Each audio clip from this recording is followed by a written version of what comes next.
Yes everyone, so integration के इस video में हम कुछ 100 ट्रिक्स डिस्कस करने वाले हैं।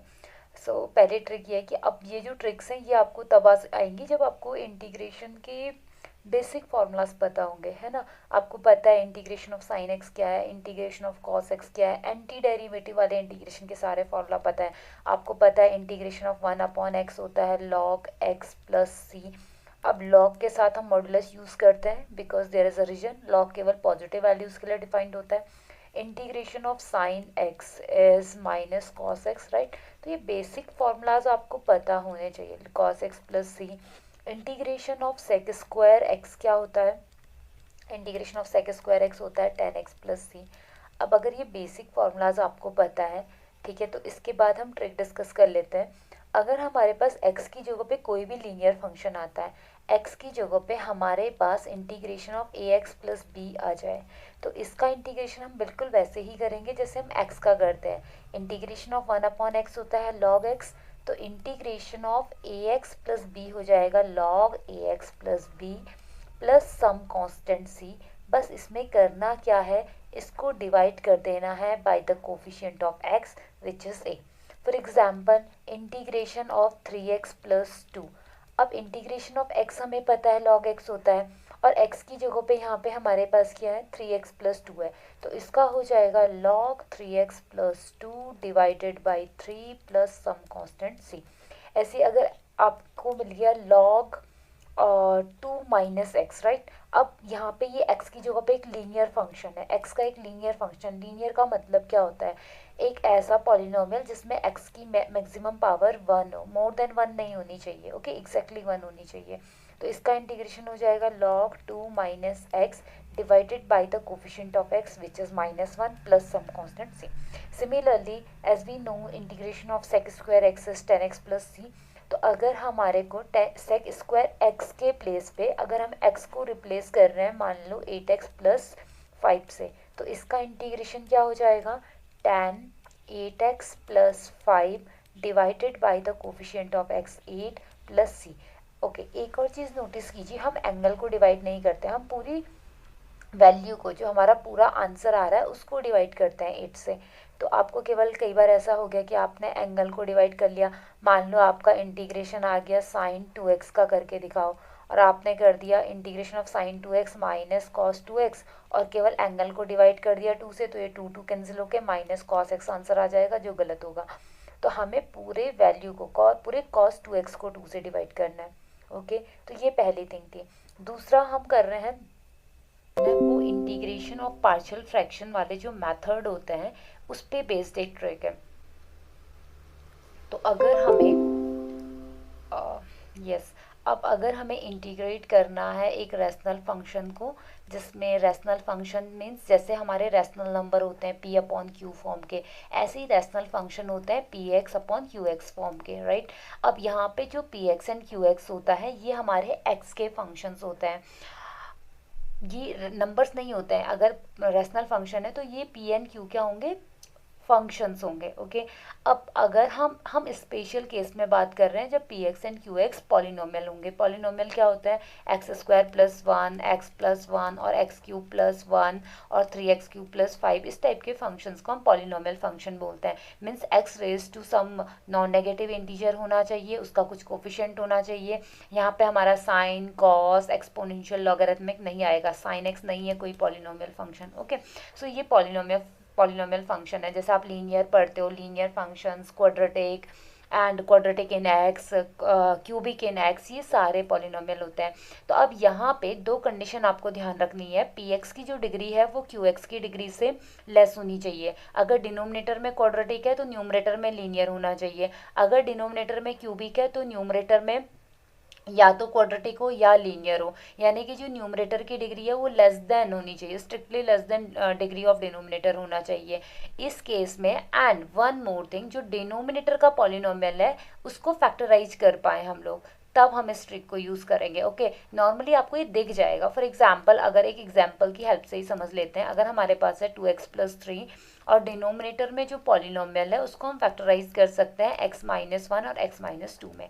सो इस टाइप के इंटीग्रेशन पे हम बात कर रहे हैं। ओके, अब इस टाइप के इंटीग्रेशन के लिए हम करते क्या है, क्योंकि ये एक कॉम्प्लेक्स फंक्शन है तो हम इसको डिकम्पोज करते हैं ईजी फंक्शंस में, यानी कि हम इसको पार्शियल फ्रैक्शंस में इसके डिकम्पोज करते हैं। तो उसके लिए एक मेथड होता है, हम इसको कन्वर्ट करते हैं a/x-1 प्लस b/x-2 में एंड देन इंटीग्रेट करते हैं, because we know the integration of 1/x-1। अभी अभी हमने डिस्कस किया था 1/x का होता है log x, तो 1/x-1 का कितना होगा, log x-1 होगा, right. But the problem is ये a और b का वैल्यू क्या होगा, तो इसको ये a और b का वैल्यू फाइंड करने के लिए हम यहाँ पे एक ट्रिक डिस्कस कर रहे हैं। a का वैल्यू फाइंड करने के लिए हम x-1 वाले पार्ट को हटा के, जो हमारा ओरिजिनल फंक्शन है, जिसका ओरिजिनल जो फंक्शन है जिसका इंटीग्रेशन करना है, उसमें x-1 वाले पार्ट को हटा करके बाकी सारी जगह x की वैल्यू 1 रख देते हैं, क्योंकि x इक्वल्स टू 1 पे ये क्या देगा हमको 0। तो आपको क्या करना है, बाकी जो रिमेनिंग पार्ट है उसमें x क्या रख देना है, 1 रख देना है। तो ये हो जाएगा 2 × 1 + 3/1 - 2। तो ये हमारा डायरेक्टली a का वैल्यू मिल जाएगा, ठीक है। ये a है और यहाँ पे हमारे पास है क्या, ये एक्चुअली a × 1/x-1 है, राइट। तो इसको हम लिख सकते हैं a × 1/x-1 integration of this plus integration of b। अब b तो कांस्टेंट है, आप चाहे तो उसको पहले ही बाहर ले लो, ठीक है। b 1/x-2 dx, ये इंटीग्रेशन करना है। अगेन b का वैल्यू भी हम सिमिलर वे से फाइंड कर सकते हैं। b का वैल्यू फाइंड करने के लिए अभी हम x- वाले टर्म को हाइड नहीं करेंगे, हम x-2 वाले टर्म को छोड़ करके बाकी सारे टर्म्स में x = 2 पुट कर लेंगे। x = 2 क्यों पुट करेंगे, क्योंकि x = 2 पर ये डिनोमिनेटर 0 बन रहा है। तो आप बाकी सारे केवल x-2 को छोड़ करके बाकी सारे टर्म्स में x = 2 पुट कर दीजिए। ओके, 2 - 1, तो ये आपको b का वैल्यू मिल जाएगा। अब अगर इसको सॉल्व करते हैं, 2 × 1 = 2 + 3 5, और ये आ जाएगा अपॉन में -1, यानी कि -5 आ रहा है a का वैल्यू। कांस्टेंट वैल्यू है इसलिए इसको इंटीग्रेशन से बाहर ले सकते हैं। 1/x-1 dx plus, now calculate this part, 2 × 2 = 4 + 3 is 7 and 7/1 is 7 itself. Okay, integration of 1/x-2 dx. now ये इंटीग्रेशन बहुत इजी है ना। तो इस इंटीग्रेशन का वैल्यू क्या हो जाएगा, 5 times log x-1 plus 7 times log x-2 plus c। Okay, एक और एग्जाम्पल ले लेते हैं इसी सेम फॉर्मूला पे बेस्ड या सेम कंसेप्ट पे बेस्ड। नेक्स्ट एक एग्जाम्पल ले रहे हैं। फॉर एग्जाम्पल, अगर हमारे पास न्यूमरेटर में है 2x और डिनोमिनेटर में है x+1, x+3 और x-5, तो इस रेशनल फंक्शन को इंटीग्रेट करने के लिए हम इसे 3 पार्ट्स में ब्रेक करेंगे, a/x+1 plus b/x+3 and plus c/x-5 dx, right. So इस टाइप से ब्रेक करेंगे। अब यहाँ पे A B C constant values होंगी, तो इसको ऐसे भी लिख सकते हैं, a integration of x+1 dx, right, plus b integration of x+3 dx plus c integration of x-5 dx, right.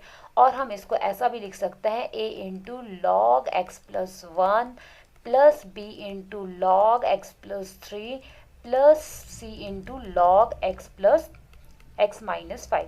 तो अगर आप इस क्वेश्चन को थोड़ा प्रैक्टिस कर लो तो ये दोनों स्टेप्स को आप स्किप भी कर सकते हो। थोड़ा प्रैक्टिस के बाद ये दोनों स्टेप आप थोड़ा सा स्किप हो सकते हैं, मतलब हम डायरेक्टली लिख सकते हैं इस फंक्शन का इंटीग्रेशन होगा a times log of first factor plus b times log of second factor plus c times log of third factor.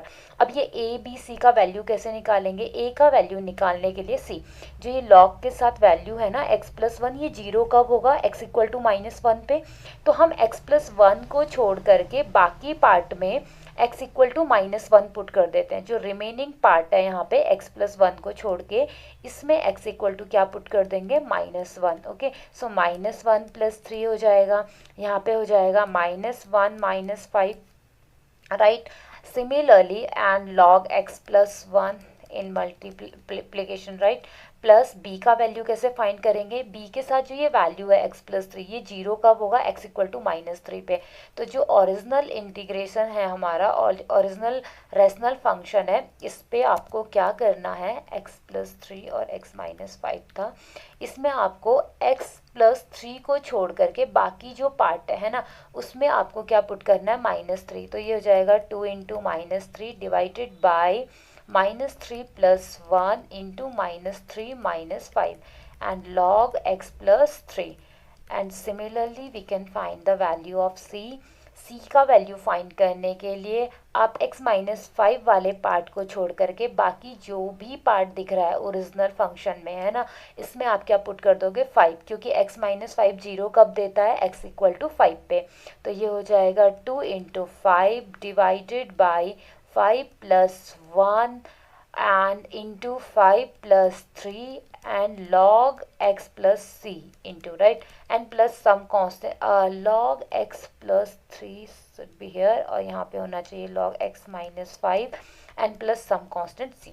अब आप ये वैल्यूज कैलकुलेट कर लीजिए, ठीक है, तो ये हमारा फाइनल आंसर होगा। ओके